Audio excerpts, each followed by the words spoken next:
The grand ballroom of Buckingham Palace sparkled under the crystal chandeliers as guests mingled in their finest evening wear. It was the annual charity gala for the Prince's Foundation, an event that typically brought together the royal family in a show of unity and purpose. Kate Middleton, the Princess of Wales, moved gracefully through the crowd, her emerald green gown catching the light as she engaged with various dignitaries and philanthropists. She had spent weeks preparing for this evening, reviewing briefing notes about each guest, memorizing talking points about the Foundation's work, and ensuring every detail was perfect. This event meant everything to William, and by extension, it meant everything to her. The Foundation represented his father's lifelong passion for sustainable living and community development, and tonight's fundraising efforts would support dozens of projects across the Commonwealth. As Kate spoke with Lord and Lady Pemberton about their recent visit to one of the Foundation's urban farming initiatives, she noticed a subtle shift in the room's energy. Conversations seemed to pause momentarily, then resume with renewed intensity.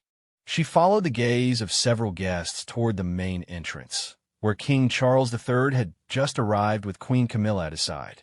Charles looked distinguished in his formal military dress uniform, his medals catching the light as he surveyed the room. But Kate had learned to read the subtle signs of his moods over the years of being part of the royal family. The slight tension around his eyes, the way his jaw was set just a fraction too tight, the measured pace of his steps. These were all indicators that something was troubling him. Camilla, in contrast, appeared radiant in a stunning navy blue gown adorned with the family sapphires. Her smile was warm and genuine as she greeted guests, but Kate noticed something else in her demeanor. There was a confidence there, almost a satisfaction, that seemed at odds with Charles's obvious tension. The evening had started so promisingly. Earlier that day, Kate had received wonderful news about the success of her early childhood development initiative. The program had exceeded all expectations in its pilot phase, with remarkable improvements in educational outcomes for children from disadvantaged backgrounds. She had been looking forward to sharing this achievement with the family, particularly with Charles, who had always been supportive of her charitable work. But as she watched the King and Queen navigate the room, Kate sensed that tonight would be anything but celebratory. The way Charles's gaze swept the crowd suggested he was looking for someone specific, and when his eyes finally found William across the room, the brief flash of something that might have been disappointment or anger crossed his features.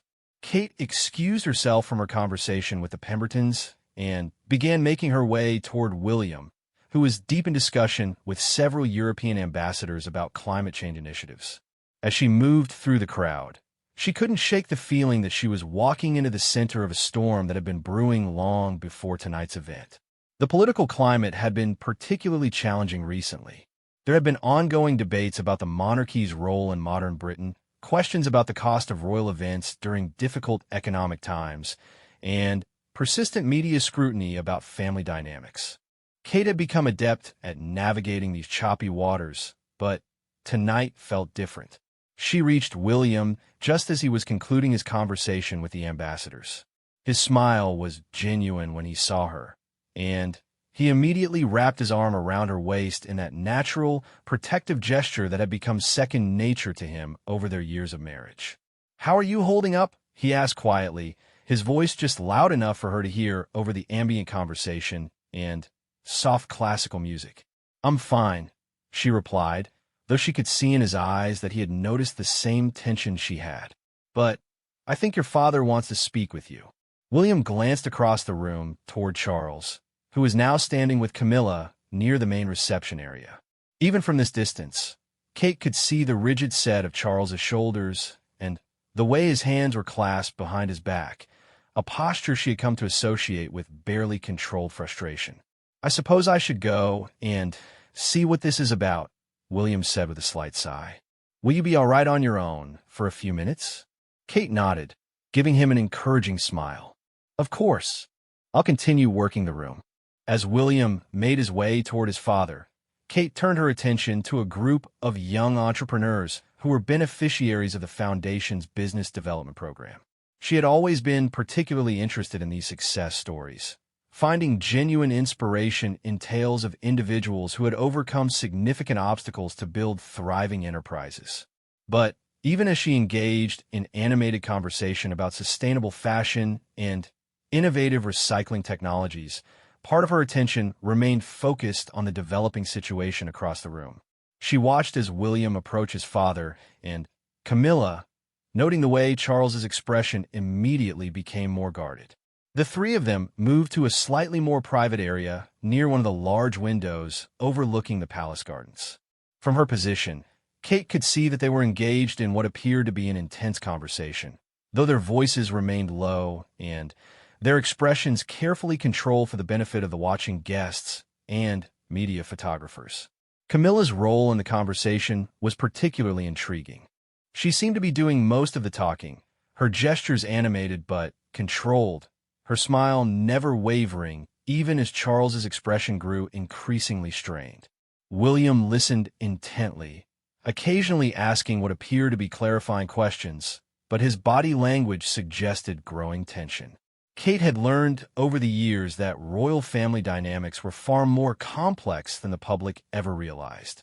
Behind the carefully orchestrated public appearances and official statements lay a web of personal relationships, competing priorities, and deeply held beliefs that didn't always align. Tonight seemed to be one of those moments when those underlying tensions were threatening to break through the polished surface. As she continued her conversations with guests, Kate found herself thinking about the journey that had brought her to this moment.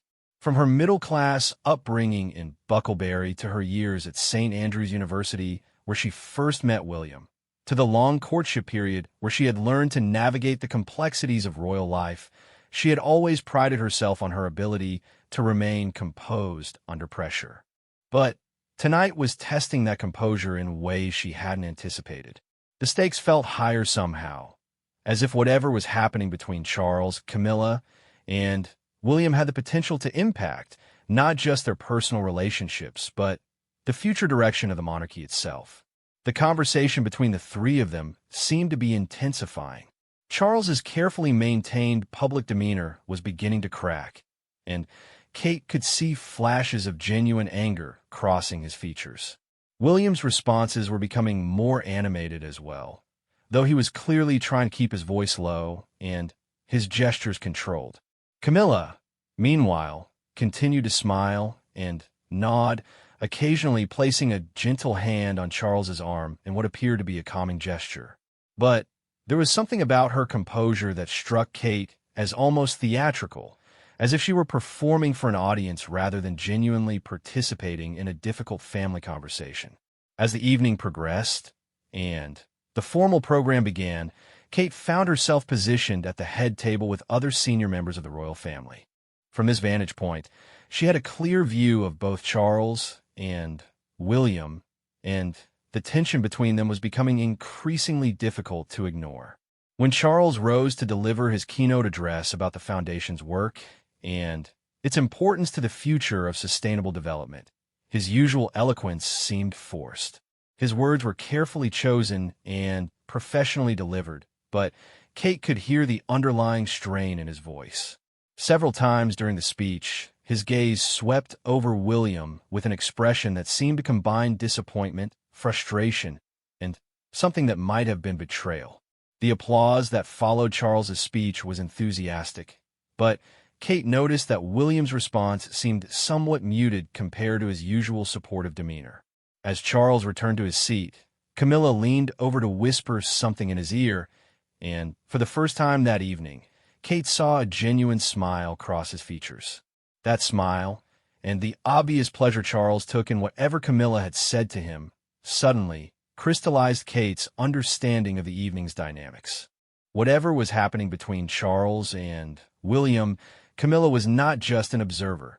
She was an active participant and quite possibly the catalyst for the entire situation. As the formal program continued with speeches from various foundation beneficiaries and supporters, Kate found herself studying Camilla's behavior more closely. There was a subtle confidence in her demeanor, a sense of satisfaction that seemed to grow stronger as the evening progressed, and Charles's anger toward William became more apparent.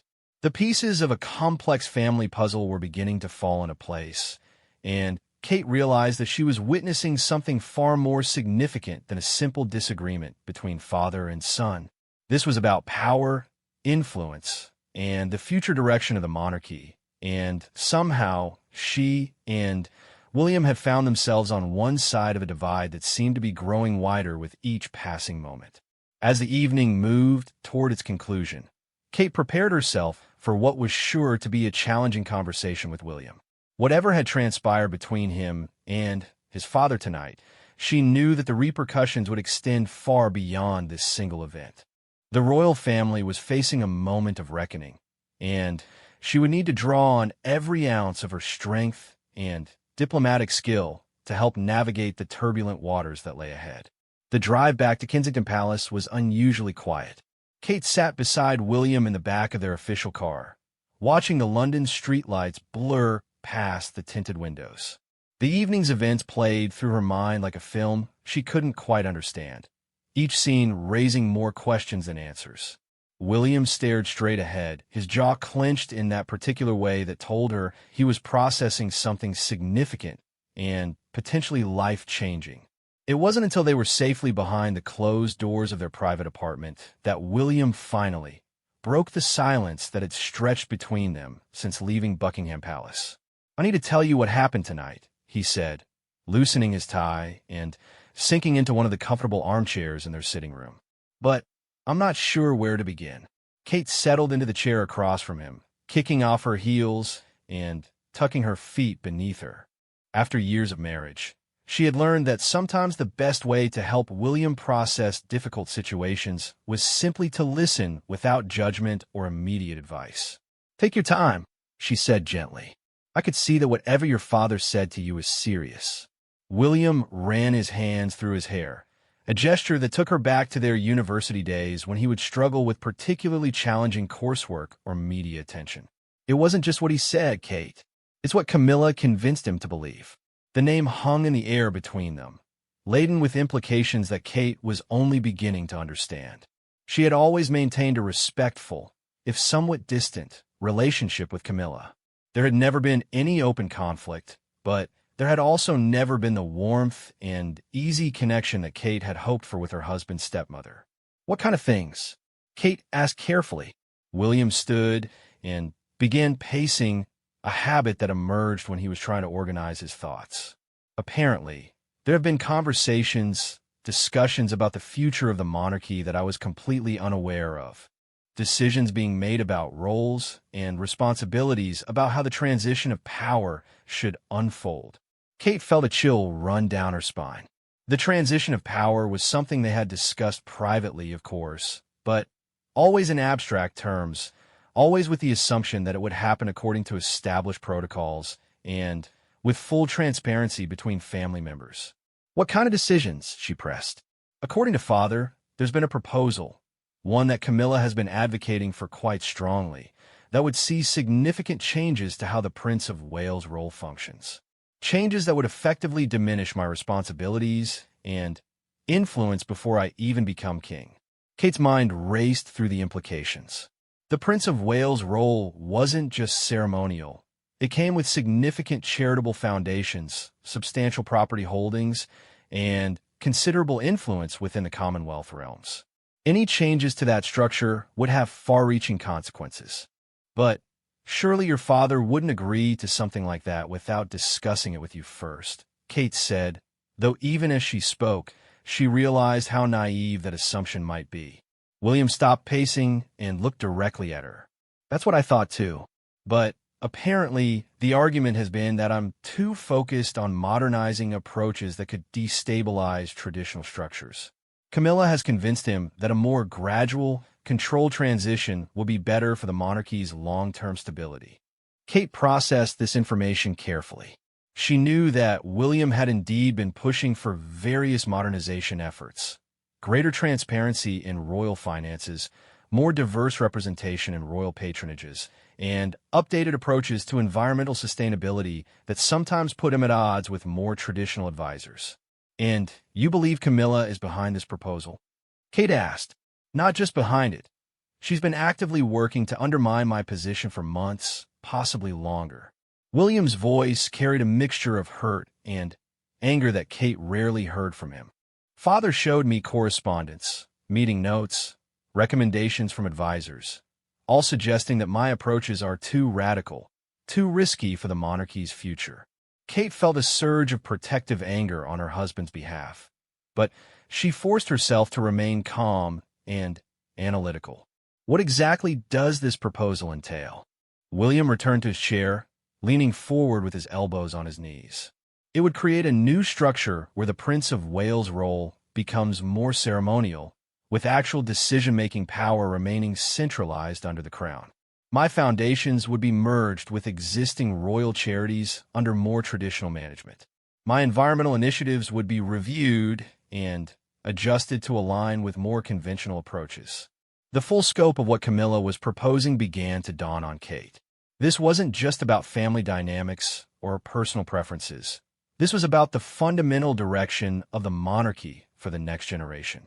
But, William, Kate said slowly, those initiatives you've developed are incredibly successful. The environmental work, the mental health advocacy, the homelessness programs, they're all making real, measurable differences. I know, William replied, his frustration evident. And that's exactly what makes this so difficult to understand. These aren't failed experiments or radical departures from royal tradition. They're proven programs that are having positive impacts and improving public perception of the monarchy.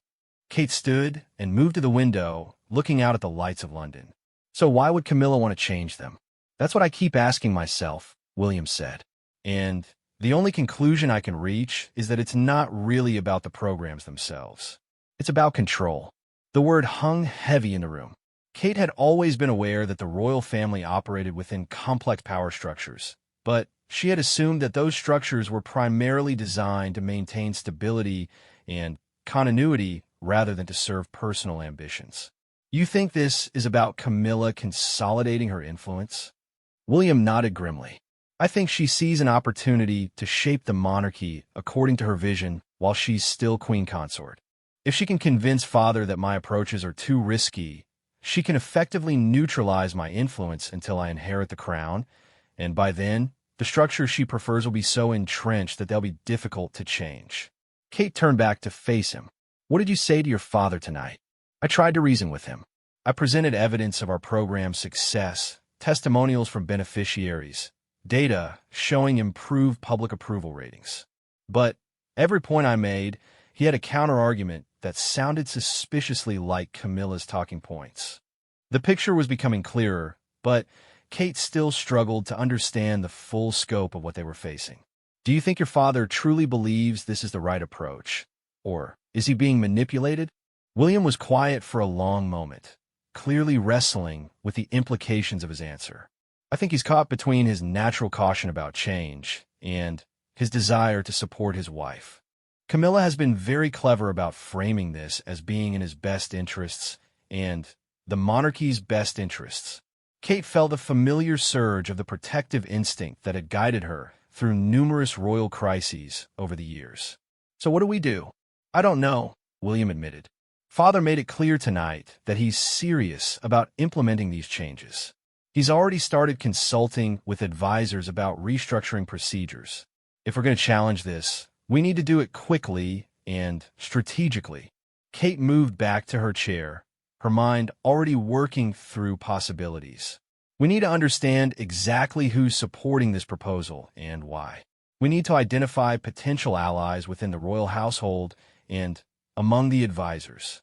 And we need to document the success of your current programs so comprehensively that it becomes impossible to dismiss them. William looked at her with a mixture of admiration and gratitude. You make it sound achievable. It is achievable, Kate said firmly. But only if we're smart about how we approach it. We can't make this about personal conflicts or family drama. We have to make it about what's genuinely best for the monarchy and the British people. Over the next hour, they discussed potential strategies and approaches. Kate found herself drawing on skills she had developed over years of diplomatic encounters and crisis management.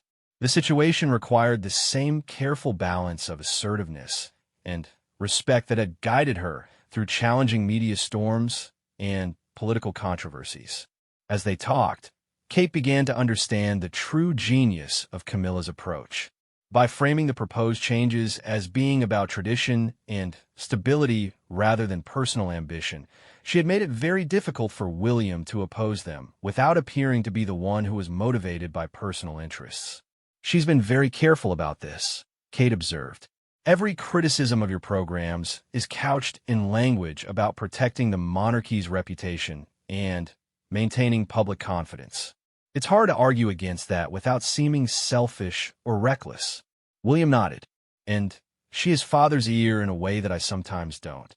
They spend hours together discussing royal business, and I'm often not included in those conversations until decisions have already been made." Kate could hear the hurt in his voice, and she realized that this situation was about more than just policy disagreements or power struggles. This was about William's relationship with his father and his place in the family structure that would define the rest of his life. "We need to change that dynamic," she said. "We need to find ways to ensure you're included in these discussions from the beginning, not brought in after the fact to be told what's been decided." As the night wore on, Kate and William developed what they hoped would be an effective strategy for addressing the crisis. They would need to be subtle, diplomatic, and absolutely certain of their facts. They would need allies, and they would need to present alternatives rather than simply opposing Camilla's proposals. Most importantly, Kate realized they would need to maintain their composure and dignity throughout whatever was to come. The stakes were too high for emotional reactions or public conflicts. The future of the monarchy and their place in it depended on their ability to navigate this challenge with the same grace and wisdom that had guided them through every other crisis they had faced. But as Kate finally settled into bed that night, she couldn't shake the feeling that this was unlike anything they had confronted before. This wasn't external criticism or media scrutiny. This was a threat from within their own family, orchestrated by someone who had intimate knowledge of their vulnerabilities and access to the very centers of power they were trying to protect. Tomorrow would bring new challenges, and Kate knew that her ability to maintain her composure would be tested in ways she had never imagined. The morning after the charity gala, Kate woke with a sense of purpose she hadn't felt in months. The previous evening's revelations had been shocking, but they had also clarified the challenges facing her family in a way that made action possible. She had spent years learning to navigate royal protocols and family dynamics, and now those skills would be put to their ultimate test. While William attended his regular morning briefing with his private secretary, Kate arranged a confidential meeting with her own trusted advisor, Rebecca Morrison, who had been with her since the early days of her marriage.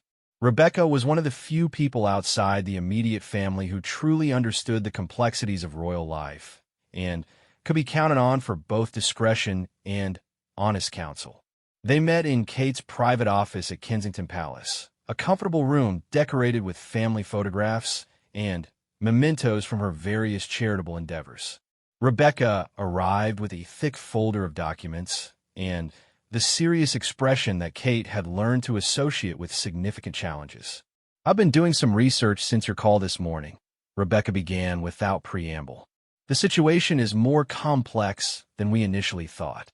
Kate gestured for Rebecca to take a seat across from her desk. "What have you discovered?" Rebecca opened her folder and pulled out several documents. The proposal to restructure the Prince of Wales' role isn't entirely new.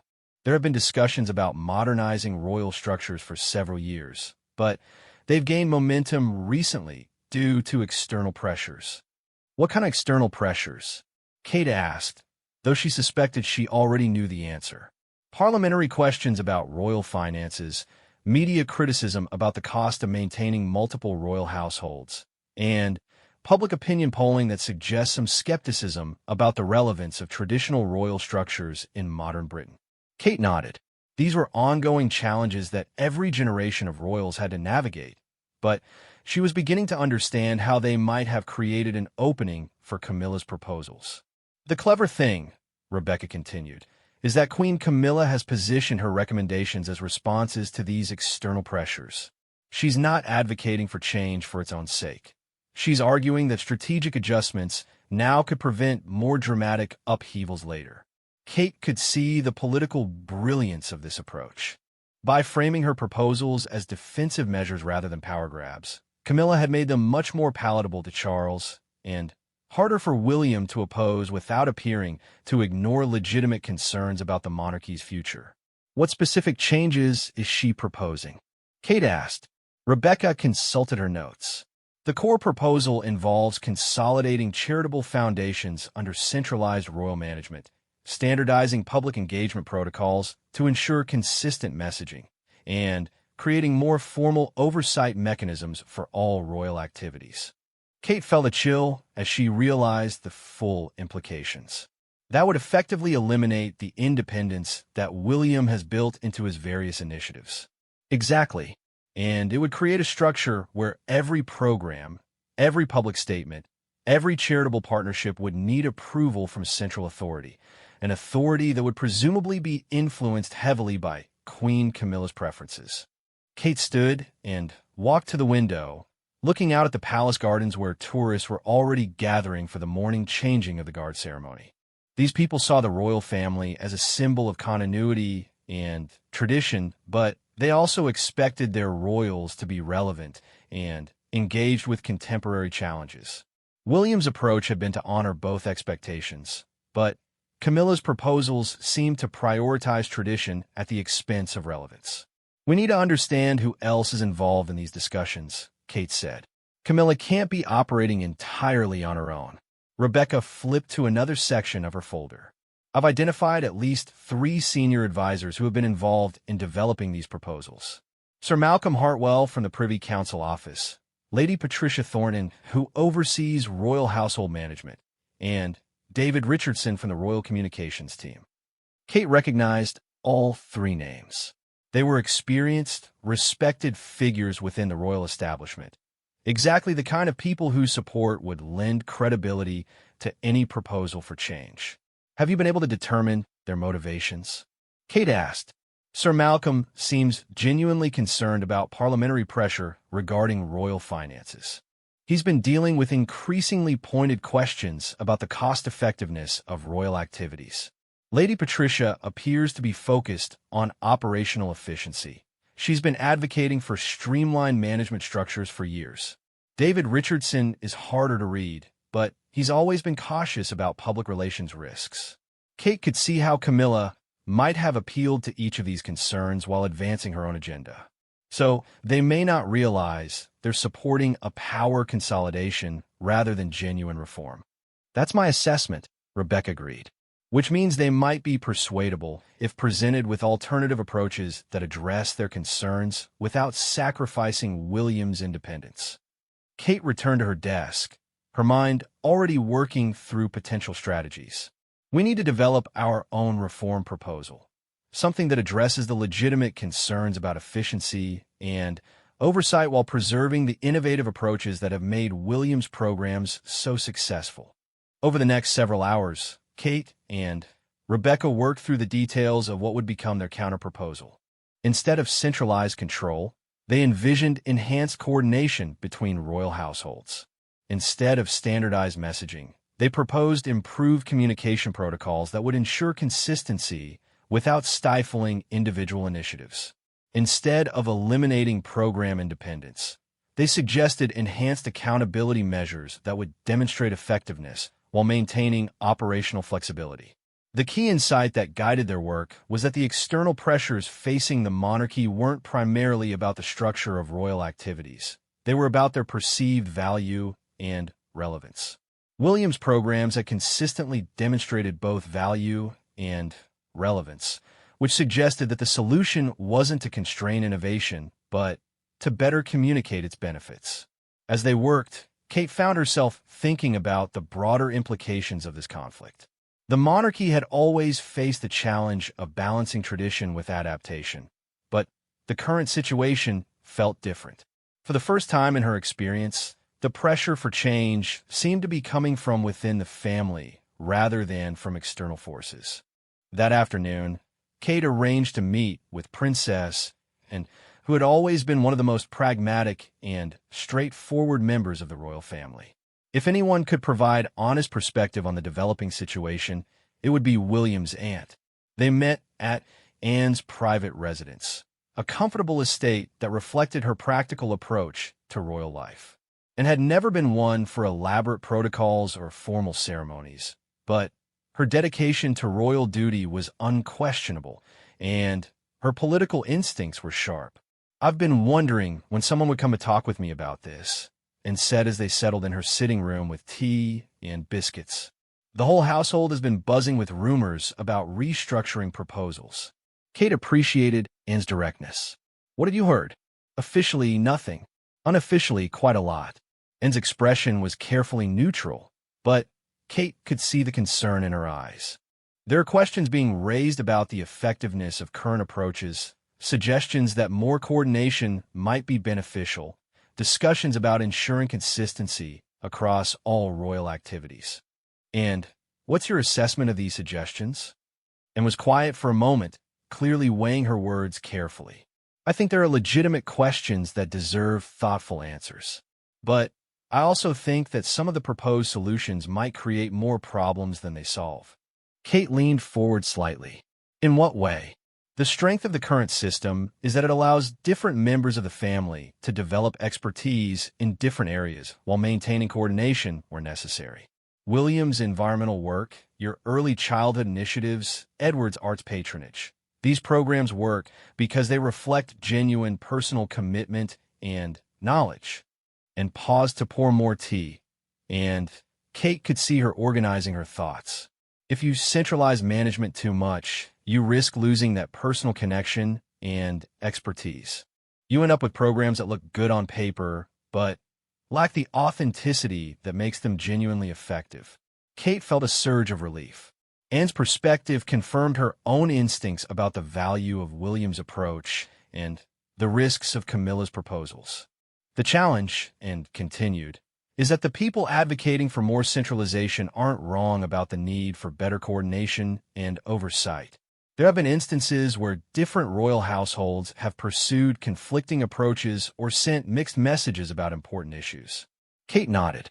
This was exactly the kind of nuanced analysis she had hoped for from Anne.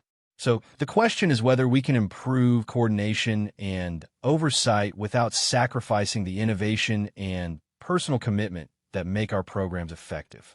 "Precisely," and agreed. "And that's a question that requires careful thought rather than dramatic restructuring." As their conversation continued, Kate began to understand that the situation was even more complex than she had initially realized.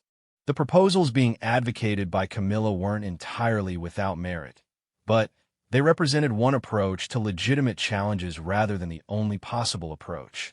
That evening, Kate shared her findings with William, who had spent his day meeting with various foundation partners and beneficiaries to better understand how the proposed changes might affect their work. The picture that emerged from these conversations was troubling. The homelessness initiative alone would be severely impacted, William reported. "The personal relationships I've built with local authorities and charitable partners are based on my ability to make decisions and commitments directly. If everything has to go through a centralized approval process, we'll lose the flexibility that makes the program effective." Kate could see the frustration in his expression, but she could also see his determination to find a solution. "Did you learn anything about timing? How quickly are these changes supposed to be implemented?" "That's the most concerning part," William said. "According to several of my advisors, there's pressure to have new structures in place before the next major royal tour. That gives us less than 6 weeks to either change course or adapt to the new reality." Kate felt a familiar surge of the focused energy that had carried her through numerous crises over the years. 6 weeks was a short timeline, but it was enough time to mount an effective response if they were strategic about their approach. "Then, we need to accelerate our efforts," she said. "We have the foundation of a good alternative proposal. We have at least one senior family member who understands our concerns, and we have documented evidence of our program's effectiveness." William looked at her with a mixture of admiration and gratitude that had become familiar over their years of partnership. What do you think our next step should be? Kate had been considering this question throughout the day, and she believed she had identified the key to their strategy. We need to request a formal family meeting to discuss the proposed changes. Not an ambush or a confrontation, but a structured discussion where all perspectives can be heard and evaluated. Do you think Father will agree to that? I think he'll have to, Kate said. If these changes are as important as Camilla claims, then they deserve thorough consideration by everyone who will be affected by them. And if they can't withstand that kind of scrutiny, then perhaps they shouldn't be implemented. As they prepared for what would undoubtedly be one of the most challenging periods of their royal life, Kate felt a quiet confidence about their ability to navigate the crisis ahead. They had faced difficult situations before, and they had always found ways to preserve what mattered most while adapting to changing circumstances. But this situation was different because the threat came from within their own family, from someone who understood their vulnerabilities and had access to their most trusted advisors. Kate knew that maintaining her composure and diplomatic skills would be more important than ever in the days ahead. The family meeting was scheduled for the following Tuesday at Windsor Castle, in the oak-paneled library that had hosted centuries of royal discussions. Kate arrived early with William, both of them carrying carefully prepared folders containing their alternative proposals and supporting documentation. The room felt heavy with history and tension as they arranged their materials and waited for the others to arrive. Charles entered first, his expression serious but composed. He nodded cordially to both Kate and William, but there was a distance in his manner that hadn't been there before the charity gala. Behind him came Camilla, resplendent in a cream-colored suit, her smile warm and confident as she greeted them, as if this were a routine family gathering rather than a potential turning point in the monarchy's future. Princess Anne arrived precisely on time, followed by Prince Edward and his wife Sophie. The presence of the extended family indicated that this discussion would have implications far beyond William's immediate concerns. "Thank you all for making time for this discussion," Charles began, taking his seat at the head of the long mahogany table. "As you know, we're here to consider some important proposals for modernizing our approach to royal duties and charitable activities." Kate noticed that he framed the discussion in terms of modernizing rather than restructuring, a subtle choice of words that she suspected came from Camilla's influence. "Before we begin," William said, "I'd like to express my appreciation for everyone's willingness to engage in this discussion. The decisions we make here will affect not just our family, but the thousands of people who benefit from our various programs and initiatives." Camilla leaned forward slightly, her expression attentive and engaged. "Of course, William. We all share the same goal of ensuring that royal activities continue to serve the British people effectively while maintaining the dignity and stability of the crown." Kate had to admire the skillful way Camilla positioned herself as being aligned with everyone's interests, making it difficult for anyone to oppose her without appearing to be against those shared goals. Charles opened a leather portfolio and pulled out several documents. "The proposals we're considering today have been developed in consultation with some of our most experienced advisors, and they address real concerns that have been raised both within the government and in public discourse." He proceeded to outline the main elements of the restructuring plan, speaking in the measured, authoritative tone that Kate had heard him use in countless official settings. The proposals sounded reasonable when presented in this context, focusing on efficiency, coordination, and accountability rather than control or limitation. When Charles finished his presentation, the room was quiet for several moments. Kate could see that the other family members were carefully considering what they had heard, weighing the potential benefits against possible drawbacks. William was the first to respond. "Father, I appreciate the thoughtfulness that has gone into these proposals, and I agree that we should always be looking for ways to improve our effectiveness. However, I have some concerns about how these changes might affect the programs that are currently working well." He opened his own folder and began presenting the alternative approach that he and Kate had developed. Instead of criticizing Camilla's proposals directly, he focused on demonstrating the success of current programs and suggesting ways to enhance coordination without sacrificing the personal commitment and expertise that made them effective. Kate watched the room carefully as William spoke and was nodding thoughtfully at several points, clearly appreciating the evidence-based approach. Edward and Sophie seemed engaged but cautious, probably wondering how the changes might affect their own areas of responsibility. Charles listened intently, but Kate could see that he was also glancing occasionally at Camilla, as if seeking her reaction to William's points. Camilla herself maintained her composed, attentive expression, but Kate noticed subtle signs of tension, a slight tightening around her eyes, fingers that drummed silently on the table surface. When William finished his presentation, Camilla was ready with her response. "William, I think you've made some excellent points about the success of your current programs. No one questions their effectiveness or your commitment to them." She paused, allowing her acknowledgement to register before continuing. "However, I think we also need to consider the broader context in which all royal activities take place. The monarchy faces unprecedented scrutiny about its relevance and cost-effectiveness. We have to ensure that our approach to charitable work reflects not just good intentions, but also strategic thinking about long-term sustainability." Kate could see the political skill in Camilla's response. She had acknowledged William's successes while shifting the focus to broader concerns that were difficult to dismiss. "The question isn't whether current programs are working," Camilla continued, "but whether they're positioned to continue working in an environment of increasing public skepticism about royal activities. Enhanced coordination and oversight aren't limitations. They're protections that ensure our work can continue even when faced with hostile scrutiny." And spoke for the first time since the formal presentations began. "Camilla raises important points about external pressures, but I wonder if we're not risking overcorrection. The monarchy has always adapted to changing circumstances, but our strength has come from maintaining core principles while adjusting methods." Kate felt a surge of gratitude for Anne's intervention.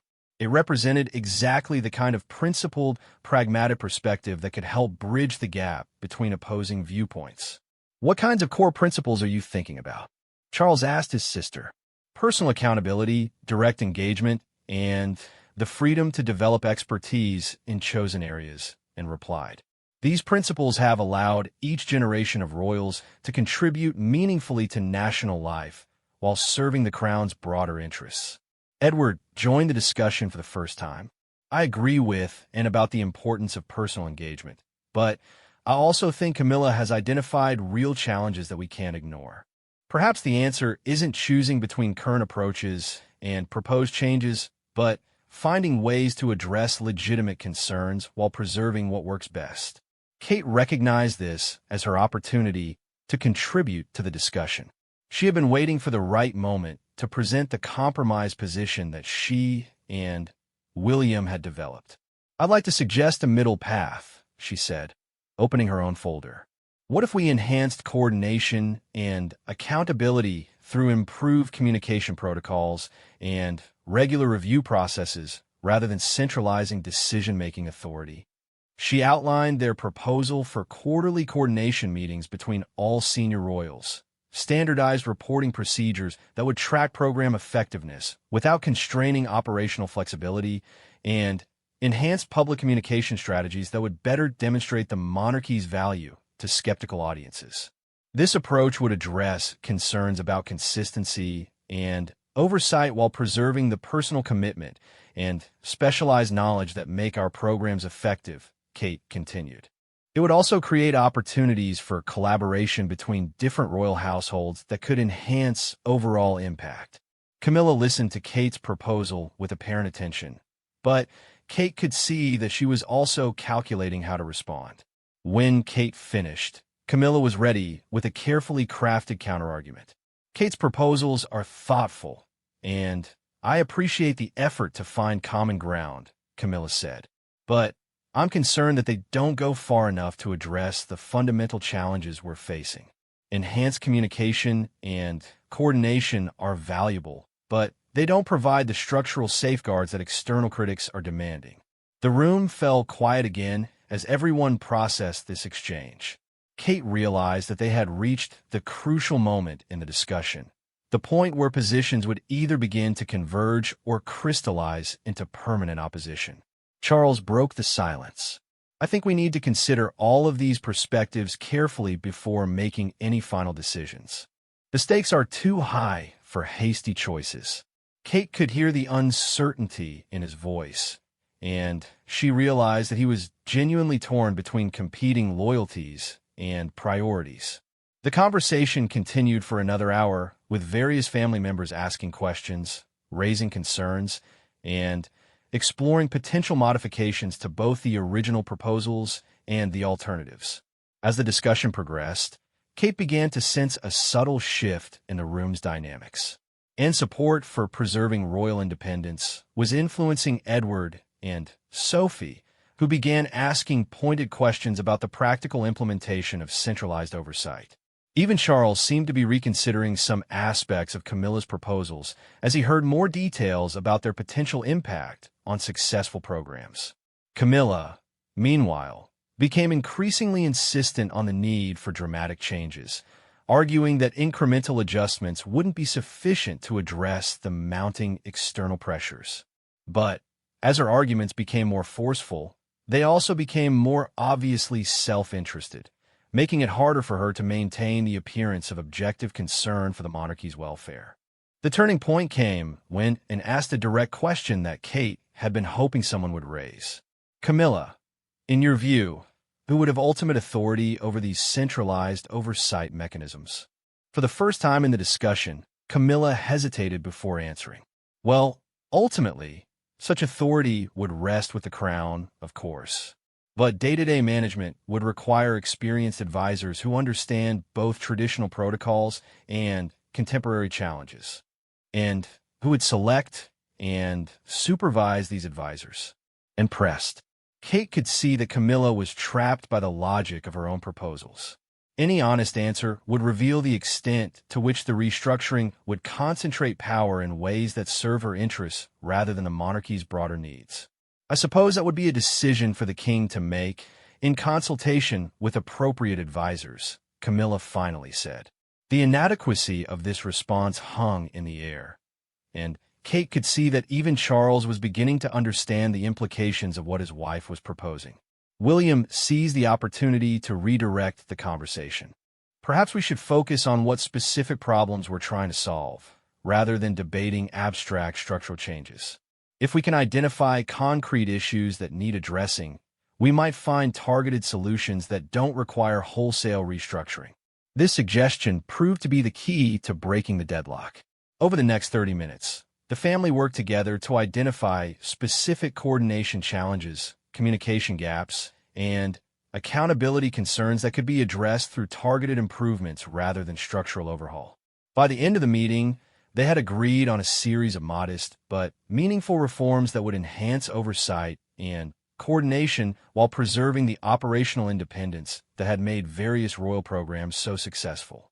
Camilla's more dramatic proposals were effectively set aside, though Charles was careful to frame the decision as a postponement rather than a rejection. As they gathered their papers and prepared to leave, Kate felt a complex mixture of relief and wariness. They had successfully defended William's approach to royal duties, but she suspected that this victory was temporary rather than permanent. Camilla's gracious acceptance of the outcome was too polished, too immediate to be entirely genuine. Kate realized that while they had won this particular battle, the underlying tensions that had created it remained unresolved. As they drove back to Kensington Palace, William reached over and took Kate's hand. "Thank you," he said simply. "I couldn't have navigated that without you." Kate squeezed his hand in return, thinking about the challenges that still lay ahead. "We make a good team," she said, "but I have a feeling this isn't over." William nodded, his expression thoughtful. "Camilla is too smart and too determined to give up easily. We'll need to stay alert." Kate looked out at the London streets, thinking about the thousands of people whose lives had been positively affected by the programs they had defended today. Whatever future challenges arose, she was determined to maintain her composure and continue fighting for the approach to royal duty that she believed served both the monarchy and the British people most effectively. The real victory wasn't in defeating Camilla's proposals, but in demonstrating that principled compromise was possible even in the most complex family and political situations. As long as they continued to focus on their shared commitment to service rather than personal ambitions, Kate was confident that they could navigate whatever challenges lay ahead.